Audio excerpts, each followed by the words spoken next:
As a member of Team Canada, Cornell's Brianne Jenner will forever have Olympic gold medalist on her resume.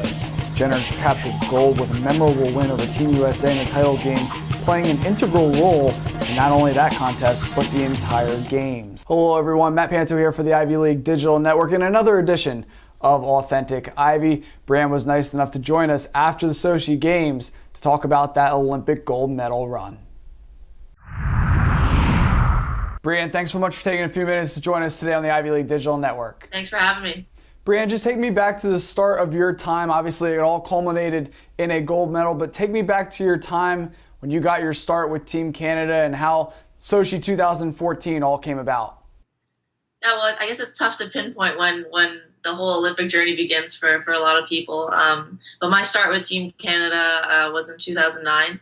I was centralized for the Vancouver 2010 Olympics, and I was one of the last ones cut, and that was a great experience, but also very tough. And just tried to kind of come back from that and get a spot on the team and kind of carve out a role for myself on the team.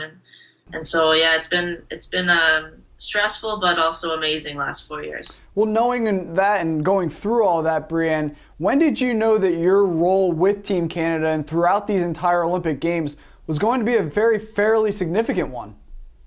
Well, we had, as you know, we were trying out the whole year in Calgary, and so we had some cuts in November, and we had our final cuts in December. So we found out a couple days before Christmas, really, which was kind of nice timing. You can go home and celebrate that with your family.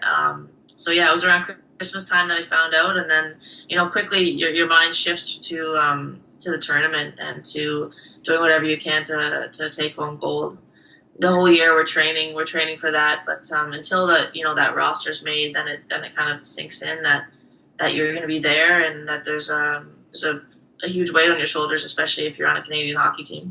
I can only imagine the anticipation leading up to the Sochi Games, those few weeks before the games actually start, is incredible. Can you just take me through your emotions and maybe when you finally realized that it was time to compete and really get on the ice and start fighting for a gold medal? We went to Austria a couple of weeks before that we moved to Sochi, just to get acclimatized to the time change, and then we spent a week or two there, and then we went to Sochi. I think about a week or two before our game. So we got in there and got settled, and it was, at first you don't quite realize, I don't think, the scale of what you're at. I think the moment it hit me was when we walked in the opening ceremonies, and I thought, oh my gosh, I'm really at the Olympics. But I've kind of said this to a few people. It almost feels like you're at just a regular hockey tournament, because when you're not in the thick of things, it really is just like any other hockey tournament in many ways. That gold medal game against Team USA, certainly an incredible range of emotions for you, down 2-0, ultimately winning in overtime. Just take me through those range of emotions and maybe your mindset as that game took shape. Yeah, I mean, it's hard to relive what you're thinking in that moment, because as an elite athlete, I often find myself, you're not really thinking when you're making your best plays. You're kind of just reacting. You're trained, and your body knows what to do, so you're not too much in your head. But having said that, we were down 2-0 with 4 minutes left, so there was a lot of emotion definitely on the bench, but I don't think there was any panic, and I think that was something that allowed us to make an attempt to claw back into the game. We stayed calm but emotional, and just kind of continued to chip away and try to build some momentum. And we were lucky enough that a couple goals went in, and then who was able to get the game winner in OT. So it was that moment when she scored that second goal, it was just pure emotion. I don't know how to describe it, just a flood of emotion. Brianne, you had a ton of big red teammates on your Team Canada roster. How much did that help you, not only in that gold medal game, but throughout the entire Olympics, really been playing together for quite some time?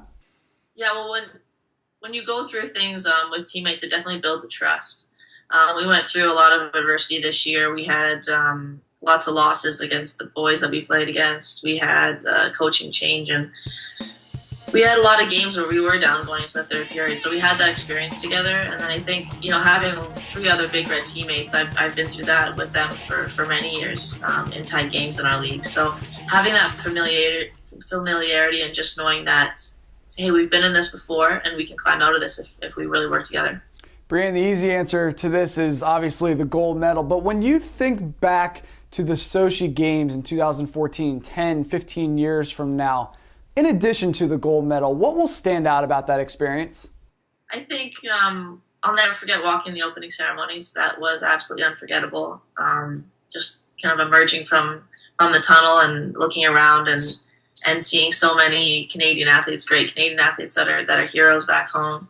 And, going along with that, just getting to meet them, getting to meet a lot of the NHL players, getting to meet some of our other medalists in Canada. I was just so impressed with, while watching them, their skill and their dedication. So that's really neat. Not too many people have that opportunity, and it's not very often that athletes from different disciplines and different sports get to commingle. And certainly the Big Red with a fantastic year in their own right. Have you had a chance during your busy time to follow the Big Red? Obviously an ECAC title, an NCAA tournament berth. I know it didn't end the way that we all wanted it to, but another great season for the Big Red. Yeah, it was great. The past couple of weeks I got to catch their last playoff games, and it was so exciting to see them defend the ECAC title. A lot of critics said it wasn't their year, but it was really exciting. It just shows you that it comes down to which team shows up. So it was great to see them have a great run for the ECACs, and it's also great to see Clarkson go on and win the NCAA championship. It's great to see a team from the East, and I've played against them many years, and they've built a fantastic program there. So it's like I said, it comes down to who's kind of gelling and who's ready to go for those 3 or 4 games in a row. So congrats to I'm obviously very happy for Cornell, and congrats to Clarkson as well. Brianne, congratulations again. It was a blast to follow you over in Sochi. Congratulations and wear that gold medal with pride. Thank you, Matt.